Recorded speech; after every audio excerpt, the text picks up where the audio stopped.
I'm Ben Holen with the North Dakota Game and Fish Department. I'm the Aquatic Nuisance Species Coordinator.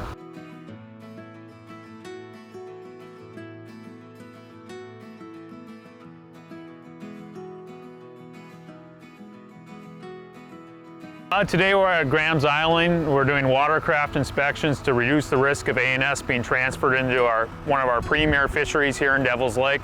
We got watercraft inspectors that are working throughout this summer around the state of North Dakota to check boats, to educate boat owners, to do the right things at ramps, make sure boats are all clean, drained, dry before recreating here. Aquatic nuisance species, they're non-native plants, animals, and pathogens that really can threaten our aquatic resources here in North Dakota, both from an economic, ecological, and industrial and cultural standpoint.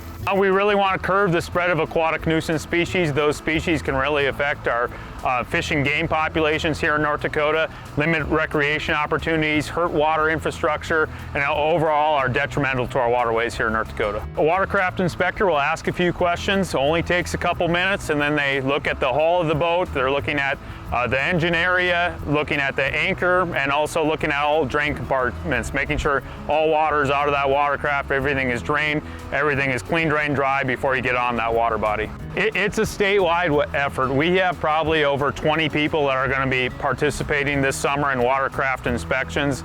We've really bumped up those numbers from previous years here, so I expect that we'll probably have 8,500 plus watercraft inspections this year in North Dakota. Most people are really great. We see a lot of our fishermen are really educated about aquatic nuisance species. They're pulling their plugs every time, removing vegetation, doing the right things. Occasionally there's slip-ups, but that's why our inspectors are out here making sure that those boats are good to go.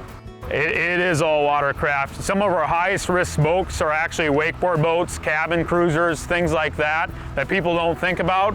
Those boats are sitting moored in different locations, and when they move, they can also spread aquatic nuisance species. So whether you're a jet skier, a kayak canoer, a wakeboarder, you all play a part in curbing the spread of aquatic nuisance species in North Dakota.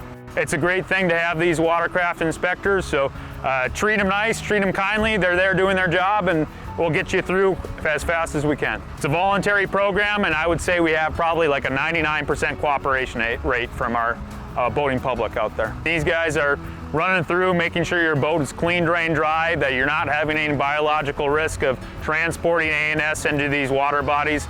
We do have some inspectors working on infested water bodies like Ashtabula, Twin Lake, Elsie, Lemoore, and those inspectors are mainly looking at watercraft coming off, looking for zebra mussels. If we find zebra mussels, we help decontaminate those boats free of charge. We can't be at every ramp, every single circumstance, so hopefully some of these recreationists can take the tools that they learn from watercraft inspectors and apply them on their own when they're out there recreating on their own and do a self-inspection. Well, we're doing really, really well compared to a lot of different areas out here. We're limited in the number of species we have in the state and also in the range, so we really, really like to keep it that way and keep these resources pristine for a long time.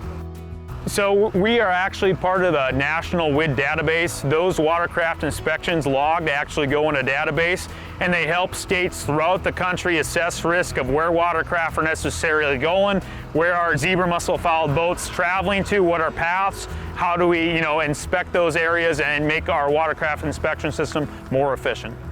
We have great fishing resources, we have great recreation resources here in North Dakota.